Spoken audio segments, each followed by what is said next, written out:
We are 3 games into the 2024-2025 season for the Islanders, but how have the team's 2 new additions done? We take a look at the early returns on Anthony Duclair and Max Tsyplakov. We've got that and a whole lot more coming up on today's Locked On Islanders podcast.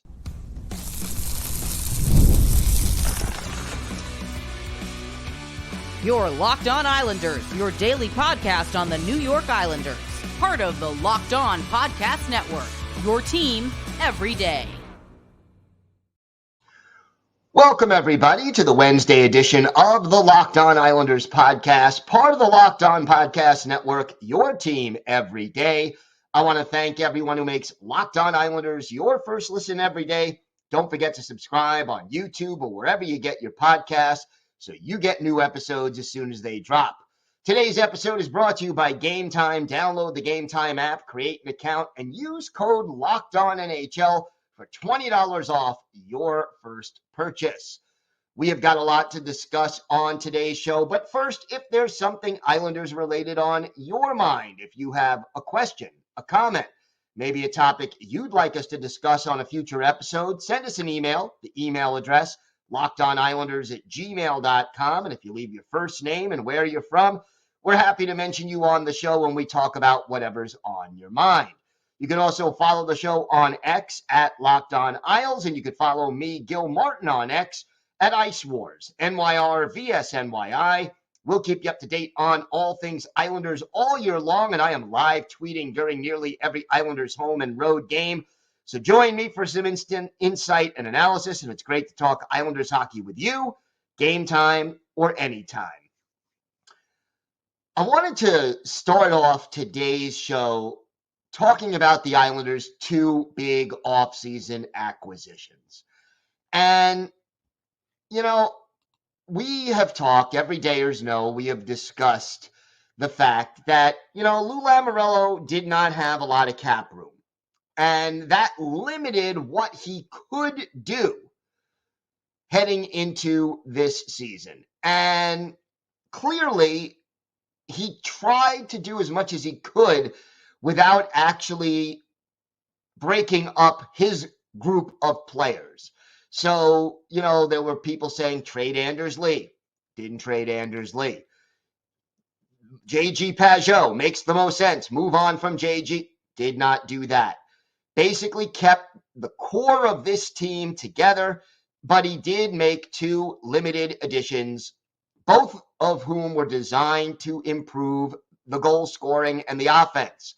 And those 2 additions were Anthony Duclair and Maxim Tsyplakov. So how are these 2 guys faring after their first 3 games with the Islanders this year? Let's start with the Duke, Anthony Duclair. In 3 games, he is tied for the team lead with 3 points, 2 goals and an assist. He is a +1. One of his 2 goals came on the power play. He has 6 shots on goal in 3 games, which is very, very solid. And he has 1 hit. Now, here's the thing about Duclair. You look at the numbers, and again, it's such a small sample size. There's 79 games left. But what I've liked most about Duclair is that even though both Bo Horvat and Matthew Barzal, they have 2 points in 3 games. They both have 1 goal and 1 assist. But I think the number of scoring chances and quality scoring chances that the top line has put together has improved in part because of the speed of Anthony Duclair, the ability to shoot, and I think Duclair also has pretty good offensive hockey vision. Defensively, he's at least willing, and, he's not neglecting defense, at least so far in an Islanders uniform, but it's not his specialty.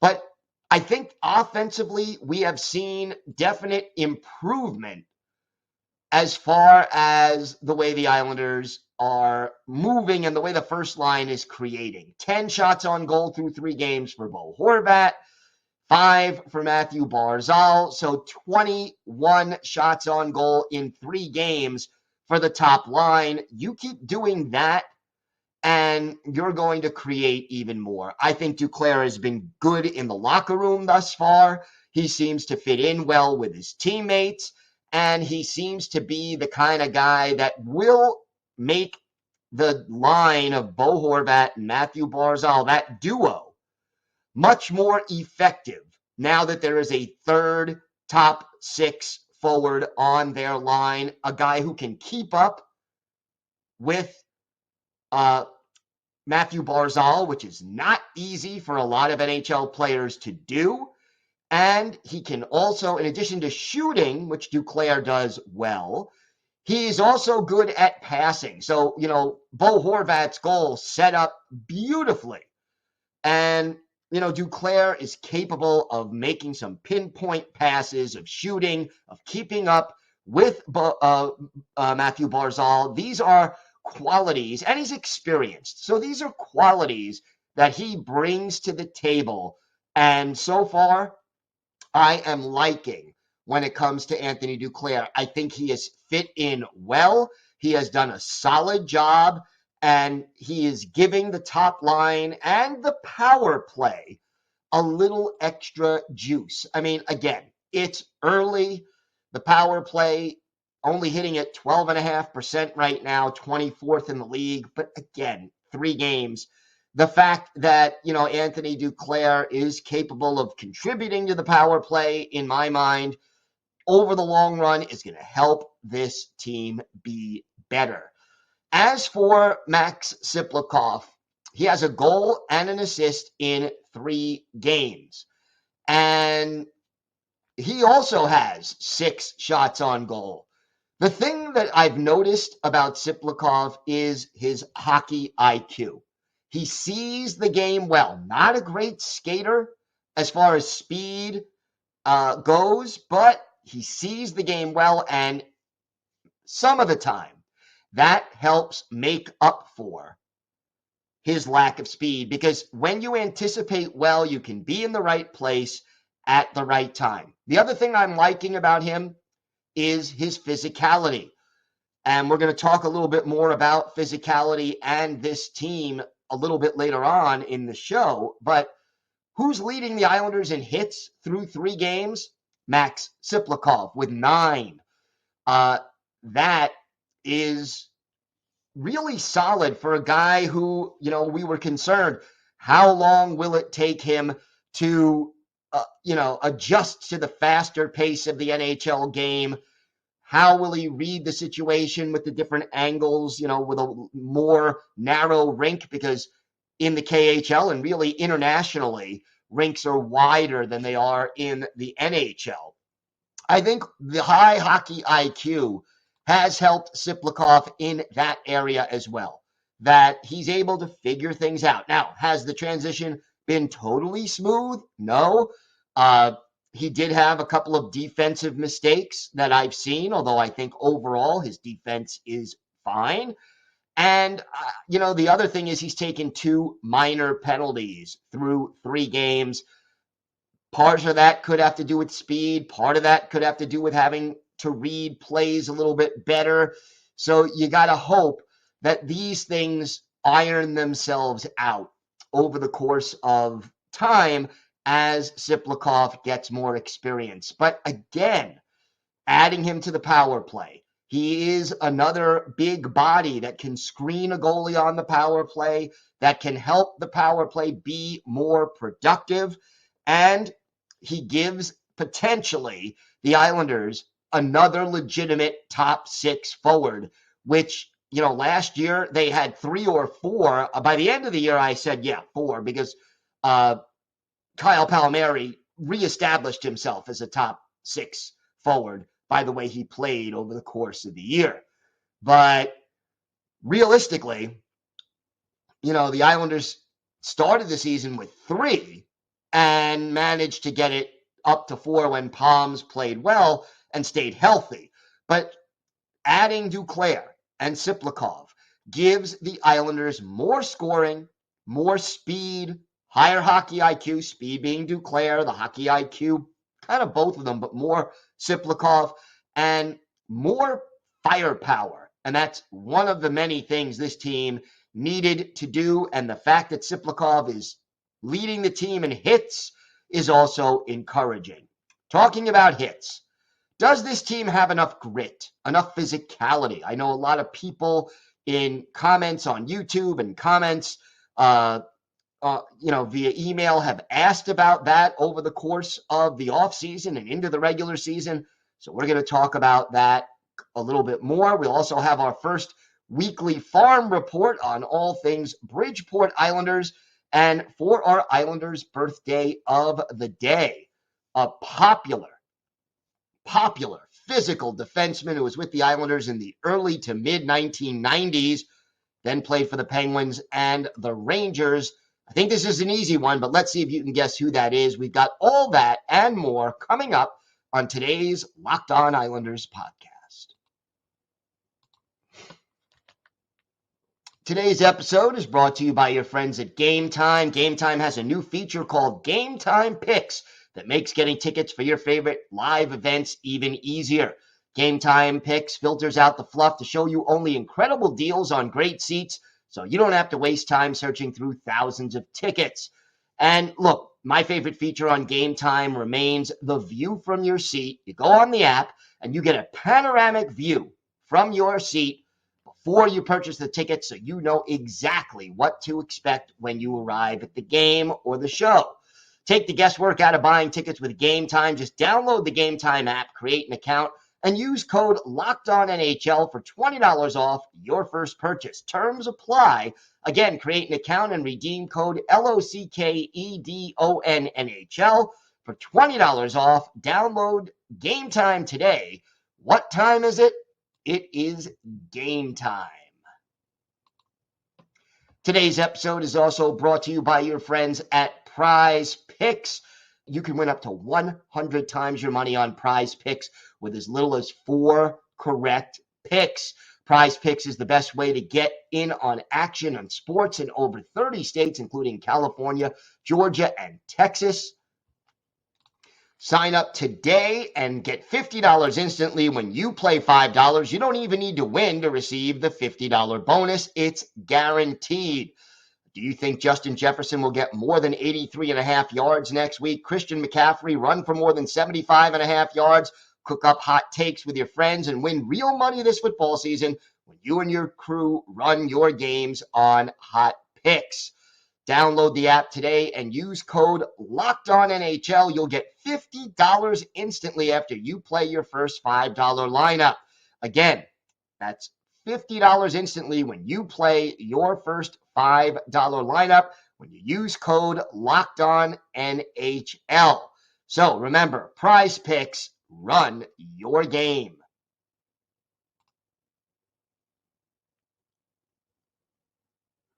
So the New York Islanders said goodbye to Cal Clutterbuck, the all-time NHL hits leader. Yeah, I know it's only been a statistic in the last 15, 20 years, but bear with me. He still is officially the NHL's all-time leading hit leader. Matt Martin still hanging around the team on his PTO, but not really able to play, doesn't have a contract. Those are two of your more physical players who are not with the team anymore. And a lot of people have been questioning whether or not this team has enough grit. And look, against Colorado, we saw a very physical performance by Alexander Romanov. And, he was fearless. He went after Nathan McKinnon, clean hit, but, you touch the other team's star. There often is some attempted retribution. But overall, as we mentioned, Tsyplakov, 9 hits, Romanov, 7, Anders Lee and Kyle McLean, 6 hits each, and then Adam Pelech has 5. Nobody else on the team, besides those 5 players, has more than 3 hits in 3 games. Clearly, there is less physicality to the Islanders this year in this lineup as it presently stands than there was a year ago. And that is not necessarily the end of the world, okay? But you have to be able to be physical at times in the National Hockey League. And I think Romanov, I think Scott Mayfield, these are players who are going to have to step up and be physical. Now, with Mayfield, that's a concern. He only has, surprisingly enough, 2 hits through 5 games. I'm a little surprised that both he and Casey Cizikas are that low on the hit list. Oliver Wahlstrom, who is supposed to be on that 4th line, 1 hit. And you know who has 0 hits through 3 games officially? Ryan Pollock. I think overall, we are going to need to see a little more physicality from this team. And part of it is, winning battles along the boards and taking over the puck from the other team. And part of it is also not being intimidated. And I think we saw positives in that direction at the end of the second period in the game in Denver against the Avalanche. I was pleased, the whistle or the buzzer sounds, the period is over, and you end up with a little extracurricular activity, for lack of a better way to put it, at the end of the period. And, it was Scott Mayfield and Logan O'Connor at the end of the first period. Both of them draw roughing penalties. That was fine. I liked seeing the Islanders sticking up for their teammates, and I give credit where credit is due to Scott Mayfield for doing that. Like I said, Tsyplakov has been physical, but top to bottom, there just isn't as much grit as there was. I think Kyle McLean is going to have to step up. Anders Lee has 6 hits through 3 games. Adam Pelech has 5. But the rest of this lineup, not really getting as involved physically. Now, again, with hits, don't get on my case for saying this. UBS Arena, the home official scorers tend to give out hits a little bit more generously, shall we say, than some of the road official scorers. So the fact that 2 of the Islanders' first 3 games have been on the road may be skewing the hit totals down just a little bit. But at the end of the day, you can't let other teams take advantage of you. I know this is not 1989, okay? I never was a big fan of staged fights, but you still, in this day and age, need enough sandpaper and enough grit to, A, be difficult to play against. And, you could do that with speed. You could do that with grit. It's better if you can do it with both. And then the second part is so your best players are not pushed around and intimidated. That's the other factor that you need to make sure does not happen. Julien Gauthier as the extra forward, not going to add a lot of grit necessarily. So I'm still kind of interested in seeing how Patrick Roy plays it. Again, you've got Romanov, you've got Mayfield, Lee can do the job. Tsyplakov can do the job. There are guys on this team who can be physical and who can defend their teammates. But I'm still not sure that this team has enough toughness and enough grit on the roster as of right now to get the job done over the course of 82 games. Against Colorado, I think they were great. Against Utah, it wasn't much of a factor. We'll see when they start to play the Washingtons and the Rangers and, some of the teams that like to be a little bit more physical, whether or not the New York Islanders can keep up and not be intimidated and manage to win games against some of the bigger, grittier teams. All right, we have got more to get to on today's show. When we come back, we'll have our weekly farm report on all things Bridgeport Islanders. The team's supposed to be improved this year. What kind of a start are they off to across the Sound? Plus, we have our Islanders birthday of the day. All that and more coming up on today's Locked On Islanders podcast. Today's episode is brought to you by your friends at FanDuel. Hey, NFL fans, you could start the season with a big return on FanDuel, America's #1 sportsbook. So when you get a hunch in the middle of the game, you can check out the latest stats, view live play-by-play, and so much more on the same page where you place your bets. You'll get started with $200 in bonus bets guaranteed when you place your first $5 bet. And Islander fans, check out all the latest odds for the Islanders as they head into St. Louis on Thursday. Check out the odds for the Islanders to win the game. Do you think that Bo Horvat will score a goal or that Noah Dobson will score a point? You can check out the odds for all of these things and more on FanDuel. So again, get started with $200 in bonus bets guaranteed when you place your first $5 bet. Just head to FanDuel.com to get started. FanDuel.com. FanDuel, America's #1 sportsbook. Thanks for making Locked On Islanders your first listen today. For your second listen, check out Locked On Fantasy Hockey. Become a fantasy hockey expert and get the edge over your league mates with daily tips from Steal and Flip. Find Locked On Fantasy Hockey on YouTube or wherever you listen to podcasts. It's part of the Locked On Podcast Network, your team every day. Time for our weekly farm report. We do it almost every Wednesday. Occasionally, if there's too much going on, we'll move it a day either direction. But we're going to tell you everything happening at Bridgeport, where the Islanders' future stars and top prospects, many of them anyway, are playing. And Bridgeport played 2 games last weekend, both of them at home and in the season opener, before a sellout crowd of 4,772 fans.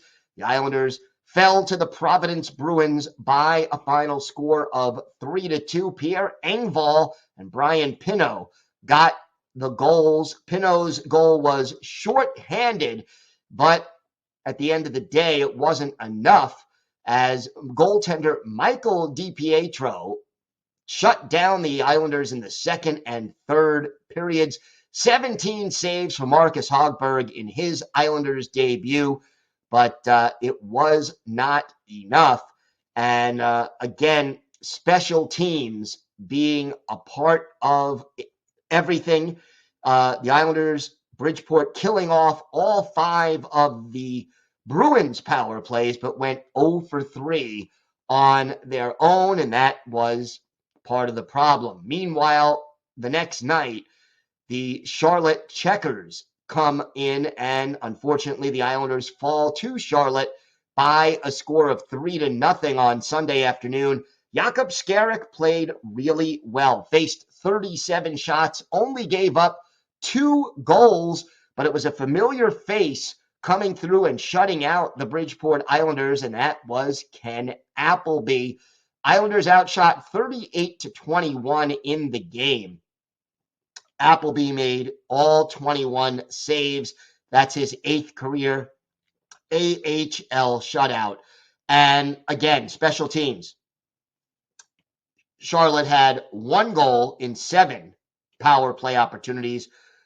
The Islanders 0 for 7. So in 2 games, Bridgeport 0 for 2 on the power play. 0 for 10, on the power play. Right now, not a lot of players with points. Pierre Engvall and Brian Pino have goals. Alex Jeffries, Hudson Fasching, Liam Foudy have assists. And those are the only players right now who actually have, those statistics as far as, actual points are concerned. And the standings, again, it's early, but Bridgeport 8th in the Atlantic Division with an 0-2 record. And, basically no points at this point. Now, there are every other team has at least 1 point. We'll see, it's early, but can Bridgeport get back? Now, 3 games for Bridgeport between now and our next farm report. Tonight, Wednesday night, 7 o'clock Eastern time, the Bridgeport Islanders host the Hershey Bears. Then Saturday night at 6 o'clock Eastern time, they visit the Hartford Wolfpack. So the Islanders-Rangers rivalry, AHL edition, that'll be Saturday, 6 o'clock in Hartford. Sunday, 3 o'clock at Bridgeport. So a home and home is there. You can watch the games on AHL TV, or you can buy tickets to see some of these Islander players in the near future if you want to go up and to Bridgeport or to Hartford for that matter and check it out. But again, we do the farm report every Wednesday as we check in on what's going on in Bridgeport with the Bridgeport Islanders and break it down. And again, there'll be more to discuss when we're further into the schedule and we have some trends and players who are hot and players who are not. Good to see Jakub Skarek, though, actually playing well and doing his thing. He looked good in training camp and in preseason action, and it's about time that he was able to start stepping up. All right. Time now for our Islanders birthday of the day, and today is the 52nd birthday of former Islanders defenseman Darius Kasparaitis. Kasper, the 5th overall pick in the first round by the Islanders in 1992. He played in Russia for 5 seasons before joining the Islanders in 92-93. Kasper, not a big offensive guy, never scored more than 4 goals in any NHL season, but boy, was he physical. He was not afraid to hit anything that moved, and Islander fans just loved him. First season on the island, 4 goals, 21 points in 79 games, but 166 penalty minutes. After leaving the Islanders in 96-97, he played for the Penguins, the Avalanche, the Rangers, and then went back to Russia to finish his career. Hung up his skates after the 08-09 season. For Darius Kasparaitis, 863 career NHL games, only 27 goals and 163 points, but 1,379 penalty minutes. Add 2 goals, 12 points in 83 playoff games. But one thing that fans really loved about Darius Kasparaitis, among other things, besides just his physicality, he was fearless. Kasper, if they were playing the Rangers, Kasper would go after Mark Messier or Wayne Gretzky. Or if they were playing the Penguins, he'd go after Sidney Crosby or Mario Lemieux or Jaromir Jagr. He just wasn't afraid of a guy based on their reputation or anything like that. He just wanted to play his game. One of Darius Kasparaitis' better games as an Islander, December 19th, 1992, Islanders hosting the Senators at the Nassau Coliseum. Steve Weeks gets the start for the Sens. Glenn Healy is the goalie for the Islanders, and the Islanders open up the scoring less than 4 minutes in. Our Islanders' birthday of the day, Darius Kasparaitis assists on a goal by Brad Delgarno, Steve Thomas, the other helper, and it's 1-0 Islanders. Islanders led 4-2 after the first period and 5-3 after the second period, but in the third, Darius Kasparaitis scores a goal. Patrick Flatley and Benoit Hogue with the assists at 9:48. Islanders go on to beat the Senators by a final score of 9-3. Darius Kasparaitis has a goal. He has an assist. He's a +2. He has 2 penalty minutes and 3 shots on goal. Only a fight keeps him from the elusive Gordie Howe hat trick. But boy, Darius Kasparaitis, a fan favorite. He played for the Penguins and the Rangers after he left the Islanders, and he's still an Islander fan favorite. That's impressive. Darius Kasparaitis is our Islanders' birthday of the day. I want to thank everyone who makes Locked On Islanders your first listen every day. Tomorrow on the show, we'll be back to preview tomorrow night's game against the St. Louis Blues. So that'll be the conclusion of this road trip. Plus, we'll have all the latest Islanders news, notes, and happenings. So make sure you join us for that. Until then, have a great day, everybody. Stay safe. And of course, let's go Islanders.